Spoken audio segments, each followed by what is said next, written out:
welcome back, everybody. Today we are excited to have Sean Adams of Leveraged Life Management on with us. Sean is, you had a landscaping company, so you are familiar with the green industry. We like to stick with people, that have some street cred with landscapers, just to keep it real. But now you do something kind of different, and it's something that I honestly don't know a lot about. So that's why we're really excited to have you on, because now you're more focused really on helping protect and grow your earnings. And so this is just something I didn't know anything about. No, so we're super excited to have you on, Sean. Thanks for joining us. Yeah, Katie, Scott, really appreciate being here. Excited to get talking to you. Yeah. Sean, you mind sharing a little bit of a background on yourself and kind of actually how you got into the Leveraged Life management? For sure. Yeah, I appreciate that. So I think that I definitely fall into the camp of someone who was born entrepreneurial. I think some people can learn the skills and kind of move into the small business world. For whatever reason, I'm missing a chromosome or screws loose. Something's going on where I have to have autonomy and control. And I love being able to start businesses. It's been something as a kid, a quirky little young guy running around, pushing a lawnmower, doing all those kind of things. So like your audience, my first business was a landscaping firm. And I started in high school and really just fell in love with marketing and really the sales side. I love getting new customers and putting together new service agreements and all that nerdy business stuff. I was going to say that's usually the opposite answer. Most people are like, I just want to be in the dirt building stuff. And so, no, that's amazing. Yeah, it was one of those things where I loved the business side, but I never really knew what that meant. I just had the concept of wanting to work for myself, and it came out of nowhere. No one on either side of my family has any sort of business or entrepreneurial investor kind of mindset. It's just something that's been ingrained to me. And, I saw the landscape industry as an easy, low barrier to entry thing that I could get into. And I was already doing it for my grandma and my neighbors and so on and so forth. And so I started to see the potential, and, it scaled into this whole business that I had. So I spent the first about 12 years of my career growing, scaling, and ultimately selling my landscape business. So we can jump into any of the pieces in there, but that was my first sort of toe in the water to the business side. And certainly a lot of lessons on what not to do was learned in that time. Right. That's how we all learn. Nice. So after you sold your business, what did you kind of do after that? Yeah. So to give you some context into kind of how that flows into now, as I'm sure most of your audience will resonate with, one of the fundamental flaws or just challenges that I had was just understanding this world of finance, right? I knew that I could make money, put it in my bank account, but I was living in that cash flow crunch, the roller coaster, right? You'd make 50 grand on a big job and you'd lose 60 grand on the next one, or you'd put it into a new piece of equipment and this constant stopping and starting. I could never gain the right momentum. And, as I started to get later and later into the business, I realized that, I was looking to get married and have children, started thinking about retirement. I'm like, how am I ever going to be in a position to retire? It was so far out of reality from where I was. I started to think I need to get real about this. And a kind of personal story, I actually ended up in the hospital because I had overworked myself. And it was one of those, I was perfectly fine. It was just like a dehydration thing, but I was in the hospital for 4 days and I almost lost my entire business in that period of time because it was all on me. I had no backup plan. It did not have enough cash reserves saved. And it was just this eye-opening, you got to get your crap together and you've got to, one, delegate better, but secondly, you got to understand how to manage this business like a business and not fall into these traps that we all talk about. And so finance was a huge piece of that. And I really loved investing, the idea of it, but I knew nothing about it. So I sat down with a couple of advisors and I got this cookie cutter approach that I'm sure most you people have come across, right? Where it's you can put your money in these 3 buckets and this one has tax advantages, this one doesn't, but you're going to offset this. And it felt like they were regurgitating something that was just on some spreadsheet that they learned in college, right? It's the same exact thing. I'm thinking, someone who is in middle America working a corporate job is not doing the same thing that I'm doing running a landscape business. There's so many intricacies to cash flow and, winter versus the summer. I mean, there's so many factors, right? So I began to say, screw the conventional, because that's how my brain works. How can I find, more creative ways? What are the really ultra wealthy? What are the billionaires doing? What are the people that I admire? What are they doing with their money? And how are they thinking about that? So it led me on a several year course of books, interviews, sitting down and talking to every person who I thought was remotely successful, trying to tease out all the nuances of how they thought about money. And I learned an unbelievable amount, starting with banking, just understanding that concept. And if, I'll pause there because that's a lot, but the banking was kind of the first step in understanding all this. Yeah, no, I was actually checking out your videos here earlier today on your website and talking about the banking, and it really got my mind going. I'm like, wow, maybe we need to look at some other things a little bit different because we fell in the same trap. Well, I think a lot of people know, okay, a savings account's like not the best way to make money, but what do you do? I mean, nobody knows what that next step is. Yeah. Well, we learned, the Roth IRAs or traditional IRAs or 401ks or whatever, and it's just what we've been taught, and that's what we've done. That's what I've learned. Yeah, we even have a financial guy that we work with, and I think, and now I'm rethinking it. I'm like, I think he gave us that same regurgitated story you got. So. Yeah, so just to draw a line in the sand too, there's a difference between warehousing your money and investing, right? And for some reason, somewhere along the lines, probably like the turn of the century when we got into the factories where we're just trying to keep all of our employees at the same, level, middle America, we thought that saving money and investing were the same thing. So that's why they prescribe all these things. So your options, if you don't do your research, are stick it in a bank or stick it in the stock market. One's incredibly risky, one feels safe, but you get no upside, right? And so that's the huge challenge. So that's the first kind of mental shift to think about. And the second one is really understanding how banks make money. I mean, it's the greatest business strategy of all time. Like they have this facility and their clients come and they give them big pockets of money, or now it's all electronic. It gets deposited in their accounts. They store this money, and what most people don't understand is what they actually do with the money once it's there. So what banks do is they take a portion of your deposits, they pool them with everybody else who has deposits in those banks, and they go and purchase assets or investments with your money. And you sign up for this, whether you know it or not. This is how it works. And so what banks do, and you can double check all this, of course, do your own research. And I'm not an investment advisor or financial advisor in any way, so definitely look into that. Got to put that disclosure out there. But what they'll do is it's called a tier one asset. So if you look at like your Wells Fargo's, your very, very big publicly traded banks, you'll notice that on their balance sheets, which you can find online on any of their websites, you'll see that among their largest holdings, like companies that are above about 500 million or so, the largest amount of investment they have is actually in life insurance, believe it or not, in whole life insurance. And these banks pool all their customers' money together. They buy these life insurance policies. It's a very uniquely designed structure. And that policy actually produces a guaranteed dividend and interest back to the bank. And that rate is about 4 to 6%, guaranteed. It's not linked to the stock market. These are mutual insurance companies. So they are buying hundreds of millions, if not billions of dollars of life insurance in these policies. They're getting a cash flow back to them, 4 to 6%. And then they are giving you, bank services, right? So they give you like 0.1% in your savings account. You get a debit card, you get checks, right? So it's all this, like that's the agreement. And most people have no idea that's the way that banks make unbelievable margins. It's like 300% because they're not even using their money to invest. They're using yours. It's amazing. No, I had no idea that's what they did. I really didn't. So no, that's new to me. That's crazy. Yeah, so that's the idea. It's one about thinking long term, but secondly, thinking about like having more control over your money, right? So like when we don't do our research, we don't pick a lane, someone picks a lane for us. And in our case, it's banks, it's the funds, it's the managers, the financial advisors, right? They're going to put you in whatever lane is convenient if you don't, do your research and find what's a better fit for you. Yeah, absolutely.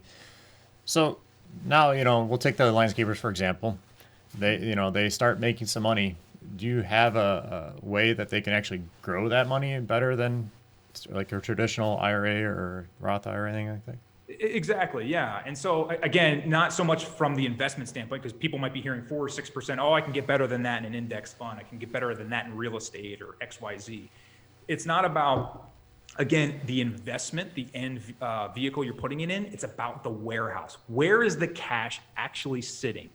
So for most of us, it sits in a savings account, and then we take it from there and we put it into an investment, right? So we get 0 on one end and hopefully 7 or 8% on the other end. And everything in between is a crapshoot. And so the process that we teach shows you how billionaires, the ultra wealthy, and banks use this concept of life insurance as a sort of a warehouse for their wealth. And I'm talking about long-term wealth. I'm not saying deposit your or withdraw your money from your accounts and stick it under your mattress. I'm talking about, your debit cards, all that stuff all stays with traditional banks. That's low cost and smart. But your long-term savings, that sort of stuff that you really want to insulate. And when you talk about guaranteed growth, you're not getting guarantees in the stock market. You're not getting guarantees in real estate. You can use what's in these accounts to then invest, and we can talk about that side, but it's about putting the money into something that has insulation, that's protected. And the way that these insurance companies are set up, they're mutual, so they're not linked to that stock market. And so you think of it like a credit union. You're kind of all a part of that same organization. And so because of that, the insurance company guarantees that interest rate back to you. And so, like I said, between 4 and 6% on average, depending on the company you use. And so you're automatically this pile of money that's likely sitting there anyway, in between jobs, or when you just finish up and profit on something, whatever the scenario is, it's sitting in a warehouse. Why not make it something that's working for you here? And then you can disperse it into an investment, or buy that, new stake body truck, or invest in that skid steer, or whatever you need, but do it smartly with a system behind it. And so that's what our firm does, is set these policies up, and they have to be very specifically designed. It's not just any old insurance, but that's the gist of it. Yeah, I like that. You're making the money work for you. That's perfect. 100%. Yeah. So, well, we talked about, making the money work for you. Now, we've been doing this pretty much kind of wrong the whole way, pretty much is what you're kind of saying. Yeah, I mean, it's not anyone's fault. I mean, I was doing the exact same thing. It's just a lack of understanding, and it's we're all, when we talk about the masses back in the 50s and 60s, heading into the 70s, when the pension started to fall apart, because before it was show up, go to a job, you stay for 40 years, you get this beautiful pension at the end of it, you never complain because you got your pension, right? Mm-hmm. When that dissolved, the financial industry had to find other tools. So they looked for IRAs, they created 401ks, they created all of these other vehicles that could help be a complement to the pension or replace it if the company stopped offering it. And so that became a really, really easy, almost automated system from the beginning for the average American, the average consumer. The challenge is it's also super easy and automated for the advisor. So they can take 1 million of you guys, put them all in the same fund, and they can rinse and repeat. They make a small percentage off of you and 30 million of your friends. And that's the way that they can scale it. And so it's not your fault, because that's the way that it's marketed. It's like you have two options. And that's really, really challenging. And so it's really a matter of people not knowing about this concept. And so when I came across it, when I started putting it in place in my business, in the landscape side, and then as I scaled into doing consulting, it was such a light bulb, because it was so powerful for me. I mean, when money came into my accounts, my sphere, it became part of my net worth, instead of kind of visiting for a little bit, right? I have a deposit, it's with me for a little bit, and then it's out the door. It was about this long-term growth and having a savings process. And so once I understood this, it was like, I've got to get this in front of small businesses that really need it, because the billionaires, they've got plenty of money to work with. It needs to be put in the right accounts, but it's the small businesses that struggle every year on these different waves throughout the season. And so, especially in something like landscaping, that's very capital intensive, it really works well to have that safety net, but it's not your fault, to answer your question. Yeah. It's really how it's been marketed to you. Yeah. I know before the podcast, we were talking about how if you do something like this, you can actually pull that money out and use it in your business, and, to purchase equipment and whatnot in a little different way. Yeah. So one of the other key components, we call them like the 5 levers of wealth. We talked about the first 2 there. It's not correlated to the stock market. So if it dips tomorrow, your money's not affected. The second one we talked about is having, the guarantees, right? The third component is really liquidity. And this is a huge piece, right? Because when you have it in a bank, you're very liquid. So if you needed to withdraw that tomorrow, it's easy. Write a check, whatever you need to do. You can click a button and move it over. When you stick it in a 401k, an IRA, these systems are designed to not allow you to put your hand in the cookie jar on purpose. They don't want you to take it out, because they want to instill good saving and investing habits.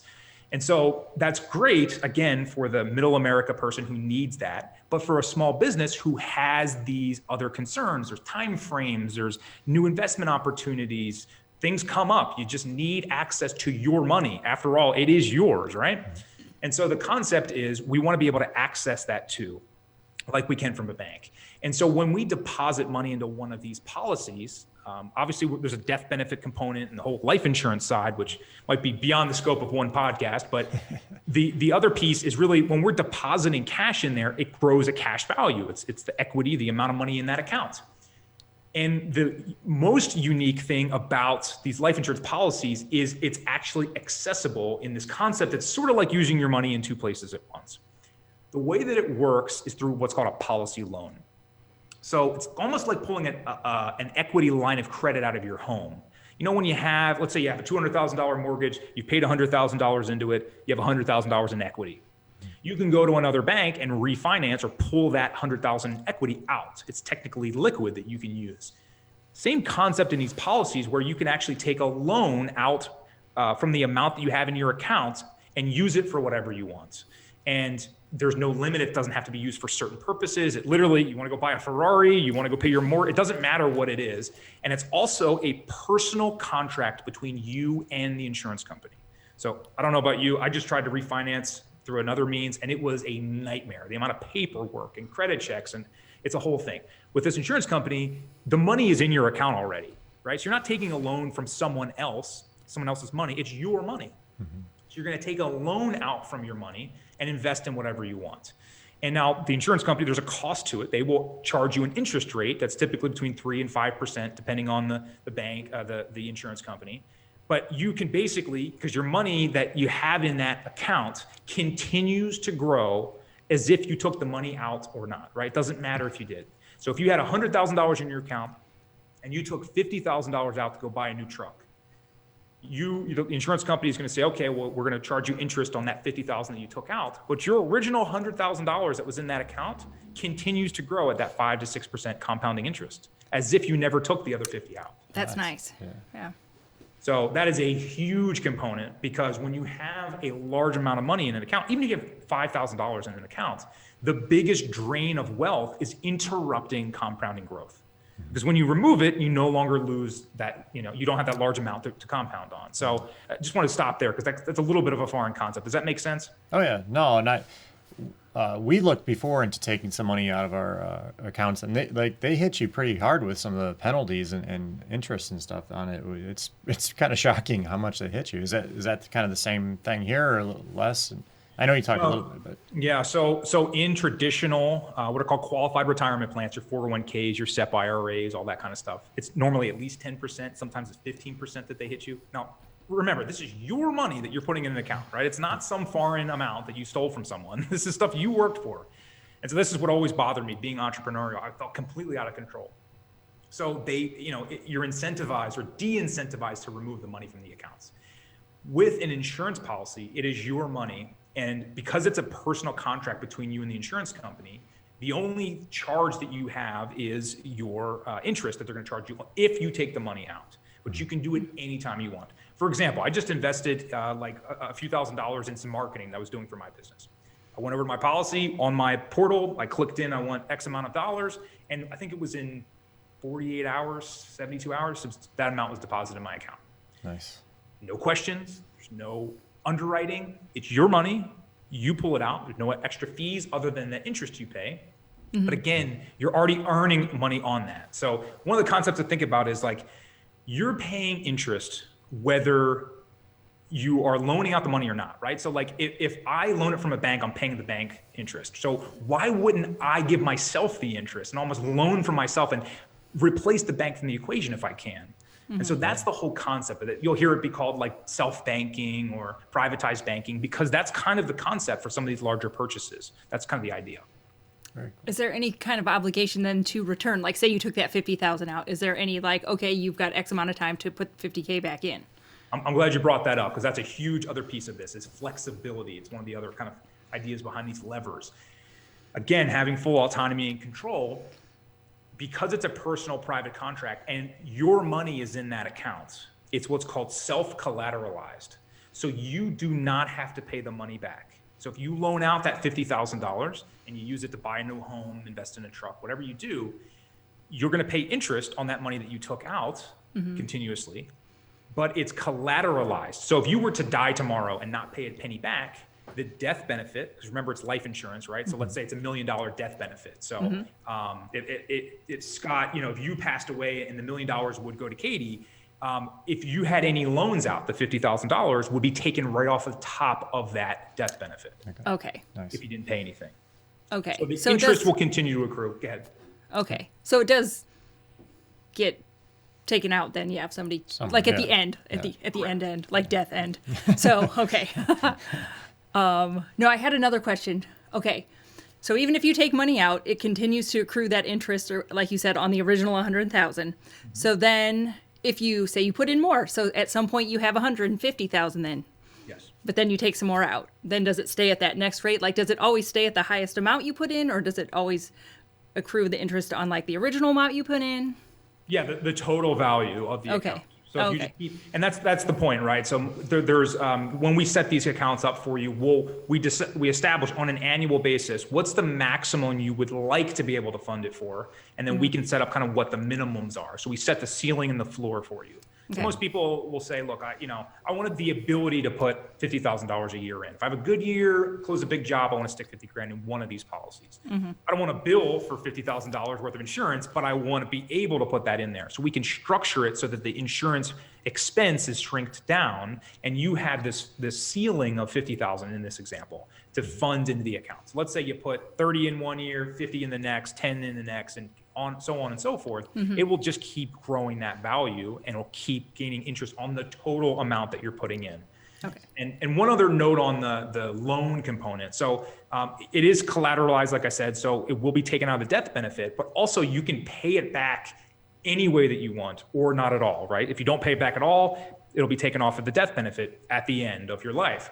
But if you do, which a lot of people do, especially like real estate or like contractors who will say, look, I've got a big job. The person only gave me a 10% down payment. I really need 30%. They take 20% out of their account. They will pay for the equipment, the materials, let's say for a large job. They will get reimbursed at the 50% mark from their client or at the end of the job. And they'll take that money and just go repay the loan real quick.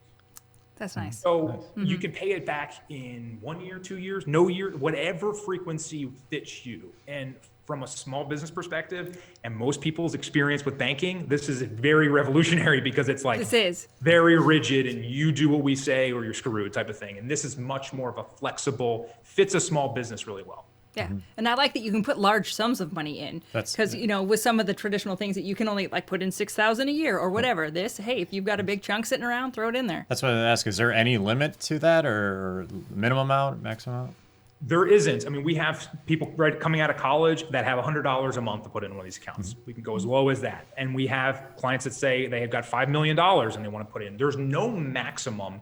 We just have to establish this floor and the ceiling when we set the account up. Okay. So the question is, what's the max that you would likely want the ability to put in on an annual basis? Some people, that's $500,000 a year. They do big real estate deals, and that's the cash that they're pushing around. Or, I have a landscape business and I'm doing, $120,000 a month, and I want to be able to put half of that away per month. Let's just say, for example. Okay, well, that's, you want the floor or the ceiling to be, $750,000. We can set it up any way that you want, but we have to kind of know that when we set the account up to give you that ceiling per year. Nice. Okay. Nice. I like this in the terms of, like, when I think of, running a business and having money, I like this in the terms of like usable money, like cash flow and usable money. Because like you said, you might have stuff in the bank that you need for like right now for like just, paying your light bill and all that kind of stuff. And then you've got your investments, like long-term stuff you've got tucked away, But this kind of gives you that good middle ground of like, this is the money I need to use and I need it to work for, and you need to use it right now, but you're making it work for you right now while you're using it. 100%. I kind of like that. And you also, like a lot of people have multiple policies. I have multiple policies, right? I have one that you can set them up for your children, right? So I have a small amount I'm putting away for a kid's college, or I'm saving up for this piece of equipment, or we're saving for a new facility that goes into this policy. And then I have one that's kind of my, like you said, like my active buffer money for in between the months or slow months or whatever. And then I have some people that just want to run all their kind of banking, big monthly purchase type stuff out of it. So you get full flexibility. You get to use the money however you want. And again, a lot of people will put that in there for long-term savings, and then say an opportunity comes up and you're able to start a new business, open a new branch. invest with a partner, whatever it might be, you can use that money for investments too. It's a holding tank, a great place to keep your money that's going to be safe, that's going to be liquid. And then you can disperse it through those loans anywhere, and for whatever you might want. So a lot of people will invest their money into one of these policies, gaining say 5 or 6%, and then go and invest in a real estate deal and get like 12%. So now they're getting, the 18% total or whatever the numbers are. They're still paying some fees and things, but you know what I mean? They can kind of leverage it in one account and then use it elsewhere. So it's not an end-all investment account. It's really a holding tank to allow you a lot more flexibility. Very cool. So it's kind of, it's basically an alternative to stock markets and real estate investing, essentially, right? Yeah, what I like to think of it is almost like a leapfrog to it. So like the way that I've done this before, I've had money in my policy, and then if I come up, there's an opportunity. In March, we had a huge dip, right, where Apple stock was down 30%, and people want to invest in the stock market. Tap into their policy, take X amount of dollars out, and invest in the stock market. Right? You can do whatever you want with the money. My fear in the brainwashing that happens in traditional financial planning is, well, you'll just stick it into the stock market right away and hope for the best. And you see it do this all day long, and you have a heart attack 3 times a year, when it goes all over the place. Yes. And yes, we've had those heart attacks. And if you look at this is the other thing to consider, the average versus the guarantees, right? So if you look over a 30-year period and it says, oh, well, on average, the stock market's return 8%, right, per year. Great. How about 2008? How about 2020? How about 2001 when it dropped down 40, 50, 60%? If your account loses 50%, it actually has to regain 100% to reach where it was. So that might take like 2 or 3 years. So what if you wanted to retire in one of those valleys? What if you had a big expense that came up, right? I mean, I remember in 2008 that happened to people I know whose parents wanted to retire and they had to put it off. Yep. Yeah, huge component there. So definitely not a full alternative to the stock market. I like it as a safety net, and then make your calculated decisions in where you want to invest in the stock market, whatever that might be. So just again, that holding tank mentality. Sure. Yeah. This is something that I know, as on your website, you talked about some of the billionaires. This is kind of one of the things that they're kind of using to grow their grow their own wealth. Absolutely. Yeah. I like to study the long-term billionaires, right? Not the guy that made it overnight, but the Rockefellers, the Carnegies, the Disney families, the Waltons, people like this. If you look back at their stories, there is a pivotal point in time, and life insurance 99% of the time came up as the safety net that they used to launch into the next thing. And it's a protection piece. And this is one of the last levers that I would touch on here. In addition to having your cash as an asset, right? Just like your house is an asset and a business is an asset that produces cash flow, it goes up in value. When you have it in these policies, you don't only get the protection from things like inflation, because you're constantly growing, but you also have a protection because, again, it's a private contract between you and the insurance company. So, real story, I have been sued 2 times in my life. Both of those I'd like to believe were not my fault, but these things happen if you're in business for long enough. And the first time it happened, I did not have one of these policies in place. And luckily it worked out and I was not liable for what was going on in my business. But it taught me a valuable lesson because my cash reserves were susceptible should I have been liable for this issue. And I could have had to forfeiture all that hard work of, lots of hours and days and years of time and cash. Where with one of these policies, because it's private, it's not on your credit report. So one of the reasons billionaires really like it is because they're not disclosing this money. It's protected. And so in another lawsuit scenario that I've been involved with, it's been protected. So when you look at my net worth from an outside public perspective, it's not shown there. It cannot be seized. It's not available for creditors, for bankruptcy, divorce, all these sort of things. So just another layer of this protection. And that's another big piece. And people don't think about that, but obviously you could pass away. That's a huge piece. You want the protection of your family to have a safety net, but also if someone comes after you. We live in a litigious society. People will come after you for anything they possibly can. And it's rarely your fault, but you have to have layers of protection in place. And traditional, just sticking your money in a mattress and in a bank is not going to give you that protection. Nice. Is there something that the ultra wealthy know about as far as taxes that we don't, that you mind sharing? Yeah, actually the fifth kind of leg of the stool, if that's a thing, in terms of those levers, is the tax component. So Roth IRAs and 401ks and those traditional plans have their own little tax advantages. One of the challenges with these programs is that taxes, one, you mentioned the limits, right? So like you can only put 6,000 in an IRA, you can only put 19,500 in a 401k, right? So that's not a lot of money if you're a small business owner. That could be a couple of weeks worth of revenue, right? So it pigeonholes a lot of people. So what the billionaires realize is, like, obviously they can't use those traditional financial tools because they make way too much money. The tax component is like a 401k or these other programs, they'll say, oh, well, it's pre-taxed. So you don't pay tax now, you only pay tax in the future when you take it out. Well, I don't know about you, but one, I'm going to be in a different tax bracket when I retire than I am now. Yeah. Secondly, we just took out $2.5–3 trillion worth of government stimulus. I'm going to take a stab in the dark and say the taxes are going to go up, right? A little bit, yeah. So you're forfeiting cheaper taxes now for more expensive taxes down the road. Maybe you're going to retire in 10 years, 20 years, 30 years. You are shooting yourself in the foot by putting that off. So the wealthy realize that they're using after-tax dollars and they're sticking it in these policies. So think for a minute about being a billionaire, someone with a lot of money. You have to think very strategically about a legacy plan. What are my children, my grandchildren for some of these people? And it could be you too. I mean, if you have $500,000, who gets it? How do they get it? What is the form of it? How much tax is going to come out, right? Whole estate planning element to this. And many of them use life insurance for that transition or transfer of wealth, because when the money goes into that policy, it's locked in, it's private. Like I said, no one can go after it. But most importantly, it's buying you the death benefit, right? So when you pass away, that death benefit goes to your beneficiaries, whoever you name, a partner, your spouse, children, whoever. That is 100% tax-free, the death benefit. So they'll fund these accounts, overfund these accounts with their wealth, and then it'll automatically get transferred to their heirs or their beneficiaries tax-free. One of the things most people don't realize, but when you have a lot of money at stake, you're talking about millions of dollars in taxes that they'll have to incur if it's not structured the right way. Very cool. All right. Is there any downside to this? Like, I always have to play devil's advocate. If there's somebody who's like, nope, I still don't believe it. I mean, is there any downside?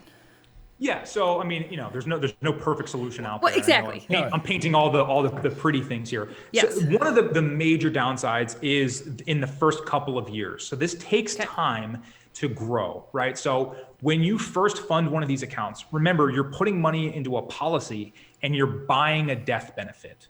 So the insurance company has an expense. They charge you for this, and they front load that expense on you in the first couple of years. Okay. So when you put money into your accounts, you're charged a premium. Typically with our accounts, it's between 2 and 6 years. It varies a bit, where you're paying a premium each month to have that ability. Remember I said, like, if you can put $100,000 in, your premium is typically 10% of that. So, and that's just in the first few years while the account works to break even. So if you were putting $100,000 a year in, you'd have a $10,000 premium that you would pay, and that is purchasing you your death benefit. So in 30 days, if you die, that death benefit is paid for, and it will go to your beneficiaries. So you are incurring the premium cost, in that case, the $10,000, for the first couple of years until the account hits a break-even point. And it hits the break-even by the growth of the account reaching up to where it's paid for itself. And so it takes a couple of years where you might put in $100,000 and you'll have $95,000 of it available where you can actually access. Okay. So until you hit that break even, you won't have all the access to your cash value, if that makes sense. Yeah. Okay. And so the more you put in, the quicker you can recoup. Yeah. It still takes a couple of years for that break even to happen. But yes, the idea is there's a cost to it, just like anything else. But if you're thinking long-term and you're committing your dollars to long-term growth, it's a drop in the bucket compared to what you're losing out on in some of these other strategies. Sure. Yeah. Okay. And if that's really the only major downfall, as long as you know that up front, you know what you're getting into, like you said, literally nothing's perfect. So I don't think that's too bad of a compromise to make. Yeah, absolutely. There's and I said, the interest that you pay for loans is not like it's free money on that sense. You do pay for that component. And so just some of those things to be aware of. But as a whole, you are purchasing an asset that would show up on a balance sheet if you were to show where all your cash is.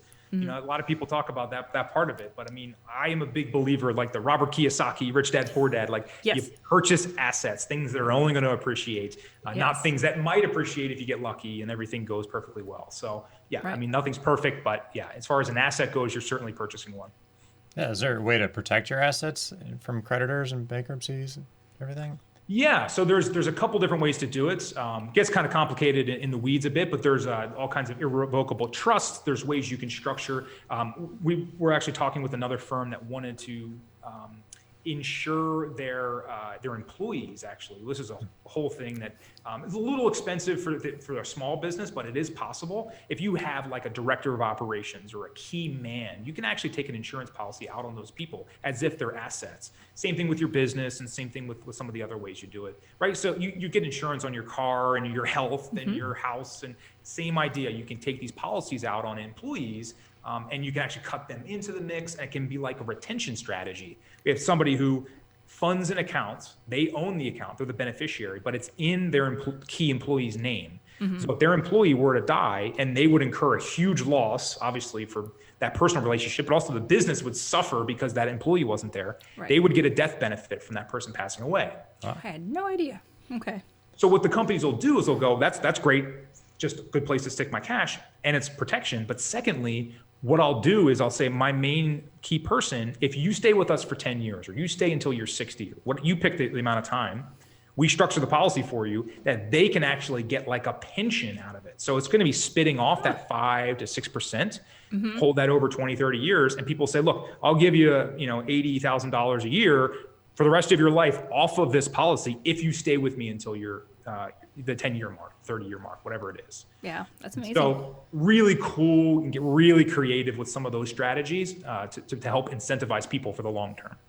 Very Nice. cool. Very cool. Something I had no idea about too. No, I'm learning no. so much today. I'm gonna have to like sit and think after this. It's gonna take a minute to digest all this. So Yes. There's a lot that goes into it. It's dry, boring material. It took me a long time to understand it all. But most people, like Scott said, the gears start turning. You're like, oh, I wonder about this. I wonder about that. So, But you know, that's why okay. we I have like good that someone person like you is going to spend the time to figure this all out. So Yeah. then you can just give me the quick and easy version because I don't want to spend that many years figuring it out. So Well, I think it's a way different perspective of what we've traditionally been taught. Because like I told you before the show, that Katie and I, we've been through the Dave Ramsey stuff and everything, and they kind of push you away from the whole life. They want you to go to term and all that stuff.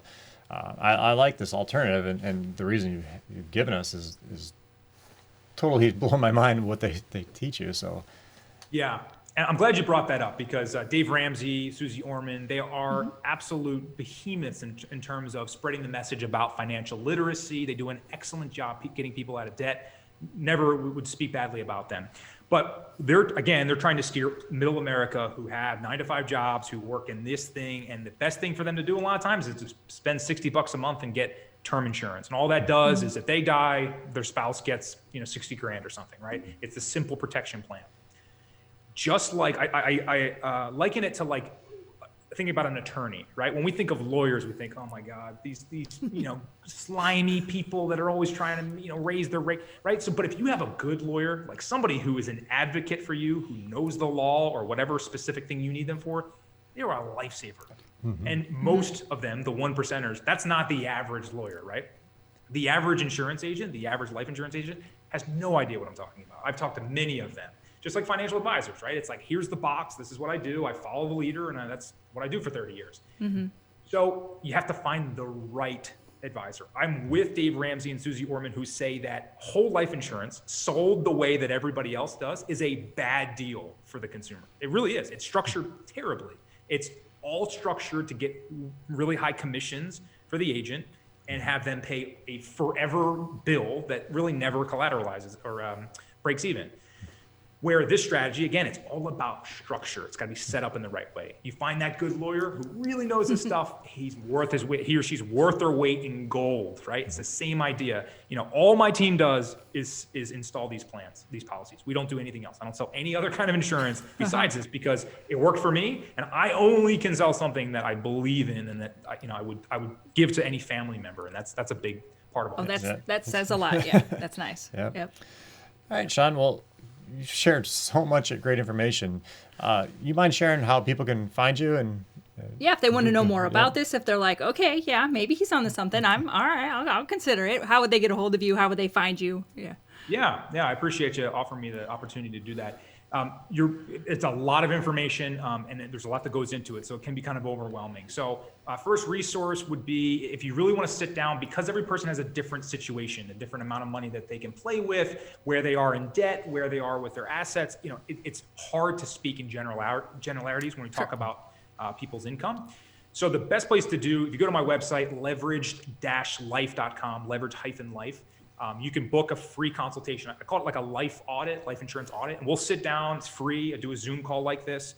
We spend an hour, and we will break down your scenario. You'll kind of give me where you are, where you're trying to get to, your age, all that kind of stuff.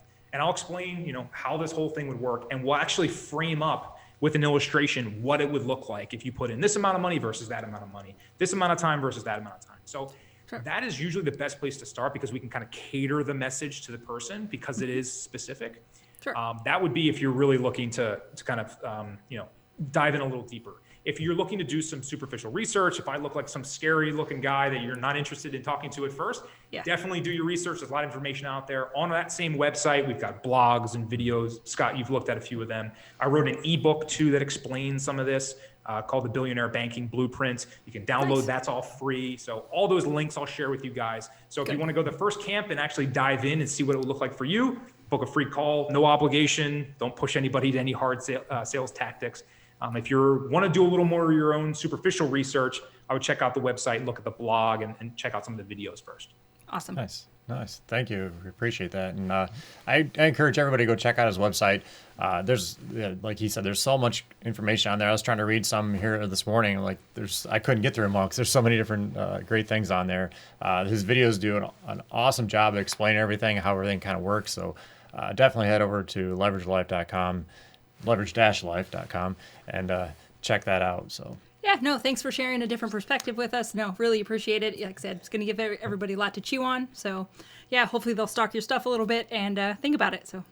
Yeah, absolutely. Thanks for having me, guys. Really appreciate it. Love everything you're doing for the industry. I wish I had a resource like this when I was running my landscape company, because you feel like you're on an island. So if you guys are listening to the podcast, join everything that Katie and Scott are doing, because they're putting great content out there. They're looking for guests like what we're talking about here, creative ways to think differently, to not fall in line, and to really separate yourself. So I commend you guys for what you're doing. It's really awesome to see, and I really appreciate the opportunity to hop on here today. All right. Absolutely. Thanks Thank so much. you. Look forward to talking more in the future. Have a good one. Bye-bye.